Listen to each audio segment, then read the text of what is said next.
ATS पूछताछ करिए। Radar पे सीमा है एटीएस के, और एटीएस का आना इस बात के संकेत है कि कहीं ना कहीं आतंकवादी कनेक्शन को लेकर एटीएस पूरी तरह छानबीन कर रही है कि कहीं कोई चूक ना हो जाए, कोई ऐसा कनेक्शन तो नहीं है कार्य। उसको लेकर तमाम चीजें, तमाम सवाल हैं जिनका जवाब सीमा हैदर से लिया जाना है, और सीमा हैदर से सवाल जवाब भी बेहद महत्वपूर्ण हो जा रहा है क्योंकि दूसरा दिन है। सचिन से भी सवाल जवाब किया जा रहा है, उसके पिता जो है सचिन के, उनसे भी सवाल जवाब किया जाएगा क्योंकि तीनों को बिठाकर अलग अलग सवाल जवाब किए जा रहे हैं। कल भी ऐसा ही देखा गया था, और अब एटीएस जो है इन तीनों को साथ बिठाकर भी इनके सवालों को एक दूसरे से रूबरू कराएगी, मेल करेगी कि जवाब में कहां अंतर मिल रहा है। उसके बाद एटीएस दोबारा इनसे सवाल करेगी। लेकिन अभी जो जानकारी मिल रही है, सीमा से एटीएस पूछताछ करिए। रडार पे सीमा है एटीएस के, और एटीएस का आना इस बात के संकेत है कि कहीं ना कहीं आतंकवादी कनेक्शन को लेकर एटीएस पूरी तरह छानबीन कर रही है कि कहीं कोई चूक ना हो जाए, कोई ऐसा कनेक्शन तो नहीं है जो सीमा छुपा रही है। फोन टूटना या फिर फोन का डेटा रिकवर होने के बाद कई बातों का खुलासा हो पाएगा कि सीमा आखिर छिपा क्या रही, सीमा का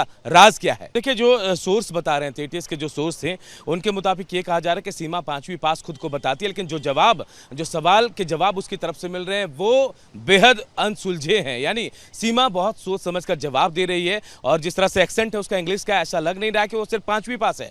ऐसे में और शक की सुई ज्यादा घूम रही थी, अलग अलग लोकेशन पर सवाल जवाब किए जा रहे, कल कहीं और पूछताछ, आज कहीं और पूछताछ। इसी बात का इशारा कर रही कि मामला बेहद गंभीर है सुमित, और एटीएस चाहती है कि तह तक जाएं, हर एक चीज, हर एक राज, हर एक पर्दा जो सीमा को लेकर अभी तक लगा हुआ, उस पर्दे से सारी चीजों को बाहर निकाले, पर्दा उठे वहां से और सच बिल्कुल सामने आए। और यही वजह कि एटीएस लगातार सवाल जवाब कर रही है, ना सिर्फ सीमा से, सचिन से, और सचिन के पिता से भी लगातार सवाल जवाब किया जा रहा है। कार्य उसको लेकर तमाम चीजें, तमाम सवाल हैं जिनका जवाब सीमा हैदर से लिया जाना है, और सीमा हैदर से सवाल जवाब भी बेहद महत्वपूर्ण हो जा रहा है क्योंकि दूसरा दिन है। सचिन से भी सवाल जवाब किया जा रहा है, उसके पिता जो है सचिन के, उनसे भी सवाल जवाब किया जाएगा क्योंकि तीनों को बिठाकर अलग अलग सवाल जवाब किए जा रहे हैं। कल भी ऐसा ही देखा गया था, और अब एटीएस जो है इन तीनों को साथ बिठाकर भी इनके सवालों को एक दूसरे से रूबरू कराएगी, मेल करेगी कि जवाब में कहां अंतर मिल रहा है। उसके बाद एटीएस दोबारा इनसे सवाल करेगी। लेकिन अभी जो जानकारी मिल रही है, सीमा से एटीएस पूछताछ करिए। रडार पे सीमा है एटीएस के, और एटीएस का आना इस बात के संकेत है कि कहीं ना कहीं आतंकवादी कनेक्शन को लेकर एटीएस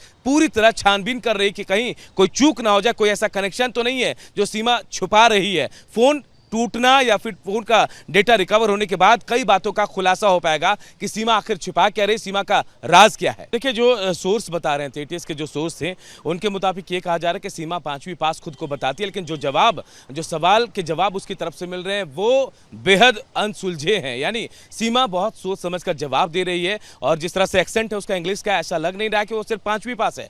ऐसे में और शक की सुई ज्यादा घूम रही थी, अलग अलग लोकेशन पर सवाल जवाब किए जा रहे, कल कहीं और पूछताछ, आज कहीं और पूछताछ। इसी बात का इशारा कर रही कि मामला बेहद गंभीर है सुमित, और एटीएस चाहती है कि तह तक जाएं, हर एक चीज, हर एक राज, हर एक पर्दा जो सीमा को लेकर अभी तक लगा हुआ, उस पर्दे से सारी चीजों को बाहर निकाले, पर्दा उठे वहां से और सच बिल्कुल सामने आए। और यही वजह कि एटीएस लगातार सवाल जवाब कर रही है, ना सिर्फ सीमा से, सचिन से, और सचिन के पिता से भी लगातार सवाल जवाब किया जा रहा है।